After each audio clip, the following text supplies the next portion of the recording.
Hi all, welcome to நம்ம Tamil vibes. இப்போ மணி 7:30 பிஎம்ங்க. ஆக்சுவலாக பிளான் படி போயிருந்தா இந்நேரம் நாங்கள் first day first show Jananayagan பார்க்கறதுக்கு தேட்டரில் இருந்திருக்கணும். உங்க எல்லாரும் மாதிரியும் ஈகரா இந்த படத்துக்காக வெயிட் பண்ணிட்டு இருந்தோம்.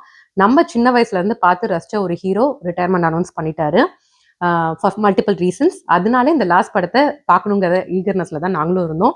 இங்கேயும் என்ன பண்ணாங்கன்னா, நேற்று வரைக்கும் எதுவும் கேன்சல் பண்ணல, பட் நேற்று மார்னிங் வந்து ஜட்மெண்ட் வந்து 9th போஸ்ட்போன் பண்ணனால எல்லா ஷோஸும் எனி ஷோஸ் இது என்ன எந்த நாளில் புக் ஆயிருந்தாலும் எல்லாத்தையுமே கேன்சல் பண்ணி ஃபுல்லாக ரீஃபண்ட் கொடுத்துட்டாங்க.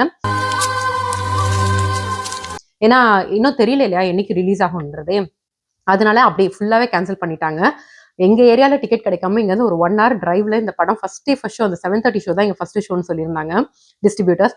ஸோ அந்த ஷோவே பார்க்கணுங்கிறதுக்காக புக் பண்ணியிருந்தோம். பட் லைக் எவ்ரி ஒன் நாங்களும் இந்த படத்தை ரொம்ப மிஸ் பண்ணுறோம். ஃபிங்கர்ஸ் கிராஸ்ட் சீக்கிரமே ரிலீஸ் ஆகணும்.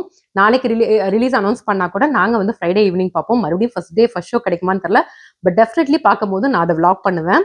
ஏன்னா இது எனக்கும் ஒரு மெமரியாக இருக்கும். ஏன்னா எங்கள் வீட்டில் எல்லாருமே பயங்கரமான விஜய் ஃபேன்ஸ். எங்க வீட்டு குட்டீஸ் எல்லாம் எல்லா குட்டீஸ் மாதிரியும் பயங்கரமான விஜய் ஃபேன்ஸ் தான். இன்ஃபேக்ட் ஊர்ல இருக்க என்னோட நெஃப்யூ நீஸ் எல்லாத்துக்குமே விஜய்னா ரொம்ப பிடிக்கும். எங்க வீட்டுல ரஜினி, கமல், விஜய், அஜித் படம்லாம் மிஸ் பண்ணாம பார்ப்போம். இந்த படத்துக்கும் waiting. Let's hope for the best. நாளைக்கு ரிலீஸ் டேட் வந்தோடனே பார்த்துட்டு விளாக் கண்டிப்பா பண்றேன்.